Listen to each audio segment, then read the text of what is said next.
ನಮಸ್ಕಾರ. ಏನು ಪ್ರಥಮ್ ಒಳ್ಳೆ ಹುಡುಗ ಪ್ರಥಮ್ ಅಲ್ಲ, ಕೆಟ್ಟ ಹುಡುಗ ಪ್ರಥಮ್.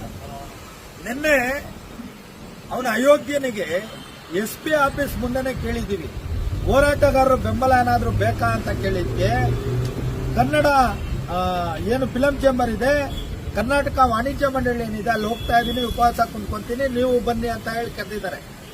ಆಮೇಲೆ ನಾವು ಆ ಉದ್ದೇಶಕ್ಕೆ ನಾವೆಲ್ಲ ಹೋರಾಟಗಾರರು ಬೆಂಬಲ ಕೊಟ್ರೆ ಅದೇ ಮೀಡಿಯಾದ ಮುಂದೆ ಅಯೋಗ್ಯನ ರೀತಿ ಮಾತಾಡ್ತಾನೆ.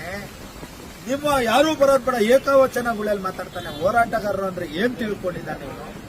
ಇವನಿಗೆ ಒಬ್ಬ ಸೆಲೆಬ್ರಿಟಿ ಅಂತ ನಾನು ರೋಡಲ್ಲಿ ಕುಂತ್ಕೊಂಡ್ರು ಒಬ್ಬನೇ ಒಬ್ಬ ಬಂದು ಇವ್ನ ಮಾತಾಡ್ಸೋರಿಲ್ಲ.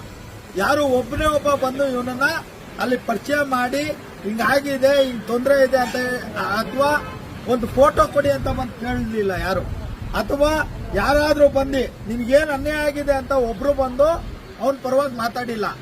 ಆದ್ರೆ ನಾವು ಹೋರಾಟಗಾರರು ಹೋಗಿ ನಿಂತ್ಕೊಂಡಿದ್ದಕ್ಕೆ ಅವನಿಗೊಂದು ತೂಕ ಬಂತು. ಆದ್ರೆ ಅವನ ಅಯೋಗ್ಯ ಒಂದು ಬೇರೆ ರೀತಿಯಲ್ಲಿ ನಮ್ಮನ್ನ ಮಾತಾಡ್ತಾನೆ. ಇವತ್ತು ಕರ್ನಾಟಕದ ಜನತೆ ಹೋರಾಟಗಾರರೆಲ್ಲ ನಮ್ಮನ್ನು ಪ್ರಶ್ನೆ ಮಾಡ್ತಾ ಇದ್ದಾರೆ, ನೀವು ಯಾಕೆ ಹೋಗಿ ನಿಂತ್ಕೊಂಡ್ರಿ ಅಂತ. ಬೇರೆ ಬೇರೆ ಸಂಘಟನೆಗಳು ನಮ್ಮನ್ನು ಪ್ರಶ್ನೆ ಮಾಡ್ತಾ ಇದ್ದಾರೆ. ಪ್ರಚಾರದ ಹುಚ್ಚು ನಮ್ಗಿಲ್ಲ ಪ್ರಥಮ್, ಪ್ರಚಾರದ ಹುಚ್ಚು ಇರೋದು ನಿನಗೆ. ನಾನು ಅಲ್ಲೂ ಕೇಳ್ತೀನಿ, ನಿನ್ ತಾಕತ್ತಿದ್ರೆ ಬಾ ನಡಿ, ದರ್ಶನ್ ಅವ್ರ ಮನೆ ಹತ್ರ ಹೋಗೋಣ, ಹೋರಾಟ ಮಾಡೋಣ, ಅಲ್ಲಿಗೆ ಎಂಡ್ ಮಾಡೋಣ.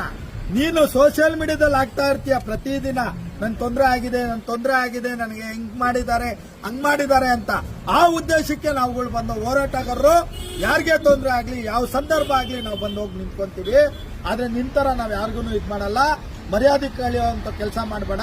ನಿನ್ನ ಈ ಹುಚ್ಚನ್ನ ಪಟ್ಟ ಕಟ್ತಾರೆ ರಮ್ಯಾ ಅವರು.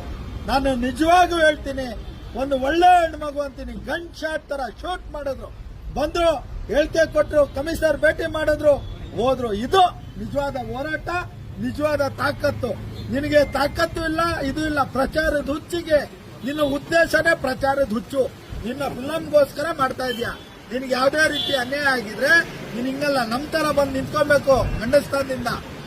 ನಡಿ ಏನಾಗುತ್ತೋ ಅಂತ ಎಂಡು ಒಂದು ಹೋರಾಟದ ವಿಚಾರ ಗೊತ್ತಿಲ್ಲ ನಿನಗೆ, ಒಂದು ವಿಚಾರ ಸರಿಯಾದ ರೀತಿ ಒಂದು ನಾಲೆಡ್ಜ್ ಇಲ್ಲ. ಹುಚ್ಚುಚ್ಚು ಯಾರು ಮಾತಾಡ್ಸೋರು ಹುಚ್ಚು ತರ ಮಾತಾಡಕ್ ಹೋಗ್ತೀಯಾ. ಏನ್ ನಿನ್ ಮನೆ ಹಾಳುಗಳ? ಯಾಕೆ ನೀನ್ ಸೋಷಿಯಲ್ ಮೀಡಿಯಾದಲ್ಲಿ ಹಾಕ್ತೀಯಾ? ಯಾಕೆ ಯೂಟ್ಯೂಬ್ ಅಲ್ಲಿ ಹಾಕ್ತೀಯಾ? ಯಾಕೆ ನೀನು ಚಾನೆಲ್ ಅಲ್ಲಿ ಹಾಕ್ತೀಯಾ? ನೀನ್ ಹಾಕ್ಲಿಲ್ಲ ಅಂದ್ರೆ ಯಾರು ಬಂದ್ ಕೇಳೋದಿಲ್ಲ. ಕಂಪ್ಲೇಂಟ್ ಕೊಡು, ಮನೇಲೋಗಿ ಮಲಿಕೋ. ಅಯೋಗ್ಯ ಮಾತಾಡಿ. ನಮಸ್ಕಾರ ಪ್ರಥಮ್. ಕಟ್ ಮಾಡಿ